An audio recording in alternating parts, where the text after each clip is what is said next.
در جمله عبادات قلبی ما و شما عبادات قلبی را خواندیم که امروز نوبت میرسه به عبادت قلبی در خشوع. توحید در خشوع و شکستگی هست. الحمدلله و الصلاة و السلام علی رسول الله صلی الله علیه و سلم و علی آله و صحبه اجمعین. خشوع در لغت به معنای نرمش و شکستگی قلبی هست که با موجودیت آن تمامی اعضای بدن آرامش و تواضع حاصل میکنه. یعنی خشوع چیزی است مربوط به قلب است و وقتی که در قلب انسان بر الله خشوع بود، یعنی خدا خاشه و عاجز میسازی به خاطر عظمت الله سبحانه و تعالی. مثل که ما و شما در درس قبلی خواندیم که انسان مسلمان به الله تعظیم می داشته باشه. وقتی که به الله انسان تعظیم داشت، آل در قلب برای الله چی پیدا میشه؟ خشوع پیدا میشه. از این خاطر علما در تعریف خشوع چی میگن؟ میگن الخشوع هو الذل و التطامن لعظمت الله. میگه عاجزی و بیچارگی هست به خاطر چی؟ برای عظمت الله سبحانه و تعالی خدا عاجز میکنی. بحیث یستسلم، وقتی که انسان خشوع داشت میگه باز این تسلیم میباشه قلباً. به چی تسلیم میباشه؟ لقضائه الکونی و شرعی، به هر فیصله الله. چی در کائنات الله فیصله کرده؟ الله فیصله کرده که آفتاب باشه، مهتاب باشه، زمین باشه، ستاره ها باشه، کوه ها باشه، حیوانات، نباتات، حشرات، کل از اینا در کائنات هست، فیصله الله هست.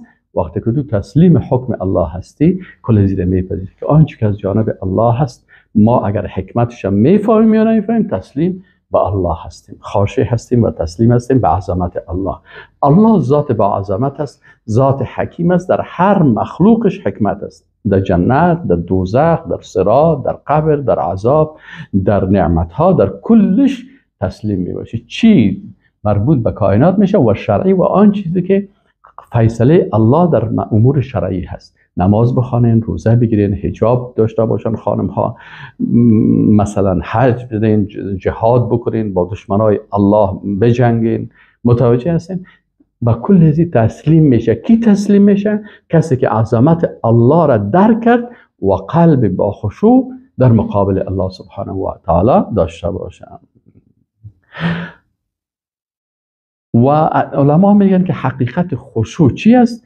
میگه حقیقت خشوعی است که با تعظیم، محبت، ذلت و شکستگی در مقابل خالق متعال باشه.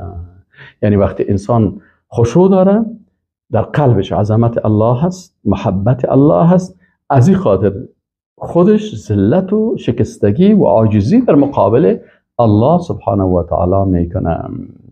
دلیلش از قرآن چی؟ از دلیل عبادت قلبی خشوع آیات قرآن است. الم یعنی سوره حدید آیت 16 هم الله متعال میگه الم یعنی للذین آمنوا ان تخشع قلوبهم لذکر الله.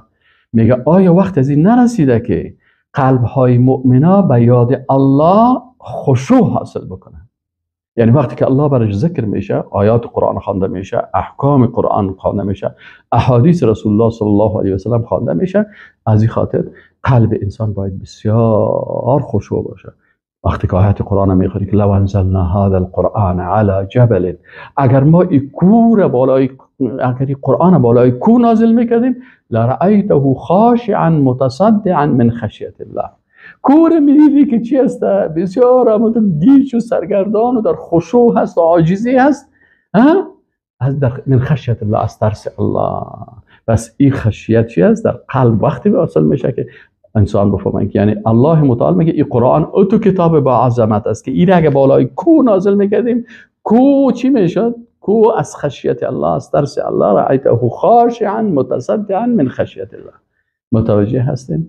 این خشیت است که انسان باید داشته باشه. این وقتی که قرآن میخوانه الم یعنی للذین آمنوا، آیا وقتی نرسیده بر کسایی که ایمان آوردن که تخشع قلوبهم لذکر الله، که قلبشان خشوع حاصل بکنه به ذکر الله. وقتی که الله یاد میشه و ما نزل من الحق، آنچه که از حق نازل شده از قرآن و سنت، ولا یکونوا کالذین اوتوا الکتاب من قبل، و مثل کسایی نباشه که قبلا برشان کتابای آسمانی داده شده بود، فطال علیهم الامد، وقت زیاد تیر شد جای پیغمبر که قبلا علمای ربانی بود، علمای درباری و علمای شکم پرست گرفت، دین بر از اینا سرچپه ساخت. فطال علیهم الامد، وقتشان تیر شد فقست قلوبهم، قلبشان قاسی شد. چرا؟ کسی که عظمت الله چند مرتبه بر ما عظمت الله بیان شده، در چند خطبه شنیدیم که عظمت الله بر ما بیان شده باشه.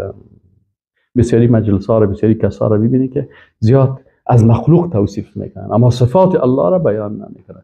با گذشت زمان و دوری از فهم صفات الله، عظمت الله فراموش میشه. وقتی که عظمت الله فراموش شد، خشوع از قلب چی میشه؟ برداشته میشه. و کثیر منهم فاسقون، بسیاری از اینا فاسق بودن. علی بن ابی طالب رضی الله عنه روایت میکنن، میگه رسول الله صلی الله علیه و سلم وقتی که رکوع میکرد باز میگه اللهم لك رکعت، یا الله بر تو رکوع کردم، و بک آمنت، و به تو ایمان آوردم، و لک اسلمت، و بر تو اسلام آوردم و تسلیم شدم. خشع لک، خاشع شد، عاجز شد برای تو یا الله، برای عظمت تو. سمعی گوش ما، و بصری و چشم ما، و مخی و مغز ما، و عظمی و استخوانای ما، و عصبی و عصبهای ما، کل از اینا برای تو در خشوع و عاجزی و بیچارگی هست. در چه وقت رسول الله صلی الله علیه و آله وقتی که رکوع میکرد در سبحان ربی العظیم. و مجاهد رحمه الله میگه که الخشوع و الخوف اللازم فی القلب، میگه خشوع خوف لازم است در قلب. خوف است که باید انسان در قلب داشته باشه. حسن بصری رحمه الله چی میگه در مورد؟ میگه ذلا لامر الله تعالی. خشوع چی است؟ میگه ذلت است برای اوامر، به امر الله سبحانه و تعالی، به امر الله سبحانه و تعالی تسلیم باشیم. ابو سنان چی میگه؟ میگه الخشوع والخوف اللازم للقلب لا یفارقه ابدا. خوف لازمی برای قلب است، هیچ وقت از قلب انسان مؤمن این خشوع دور نمیشن. آل خاشعین کدام مردم هستند؟ کسایی که خشوع حقیقی دارن. کی است که ما همامتو باشیم؟ الله متعال میگه واستعینوا بالصبر والصلاه، شما صبر و روزه رو بگیرین. و انها لکبیره الا علی الخاشعین، اینمی که در سختی ها و مصیبت ها صبر میکنه و نماز میخونه، این میگه وقتی که واستعینوا بالصبر والصلاه، شما استعانت به صبر و نماز بکنین. و انها لکبیره، امین نماز که بسیار بزرگ است، مگر برای کی؟ علی الخاشعین، مگر بالای خاشعین. خب خاشعین کی است؟ قرآن خودش الله متعال تفسیر میکنه، تفسیر خاشعینه. الذین میگن تفسیر قرآن به قرآن. پس خاشعین کی است؟ الذین، او کسایی هستند که یظنون انهم ملاقو ربهم، یعتقدون، عقیده دارن که اونا با الله ملاقات میکنن، یعنی قیامت وجود داره و ما در مقابل الله استاد میشیم و الله که تمام محاسبه میکنه و الله امرای ما گپ میزنه و خطاب میکنه و انهم الیه راجعون. اینال اینی مردمای خاشع هستند که با ملاقات الله ایمان داره. ابو عالیه رحمه الله میگه زن، اینجا گفت الذین یظنون، زن خو میگه در دیگه جای به معنای گناه هست، میگه نه اینجا الظن ها هنا یقین، میگه زن در اینجا به معنای یقین است. فهمیدین؟ و مجاهد رحمه الله چی میگه؟ میگه کل ظن فی القرآن یقین. در قرآن هر جایی که ظن استعمال شده این به معنای یقین هست. خب و همچنان میگه کل ظن، مجاهد میگه که کل ظن فی القرآن فهو علم، هم یقین است و هم علم هست. ابن زید رحمه الله چی میگه؟ میگه لانهم لم یعاینوا فکان ظنهم یقینا، میگه چون این مؤمنین جنت و دوزخ و آخرت و اینا را ندیدن، بنان وقتی که به این باور دارن، اینجا باورشان چی است؟ یقین است. و علما در تفسیر خاشعین چی میگن؟ عبدالله ابن عباس میگه الخاشعین یعنی المصدقین بما انزل الله. خاشع کسی هست که به آنچه که الله نازل کرده به او تصدیق میکنه، صادق هست، بسیار راست، هیچ چیز از او را رد نمیکنه. ابوالعالیه رحمه الله میگه خاشعین یعنی خائفین، کسایی که از الله خوف دارن. و مجاهد رحمه الله میگه که الخاشعین المؤمنین حقا، مؤمنین حقیقی هستند. و السلام علیکم و رحمت الله و برکاته.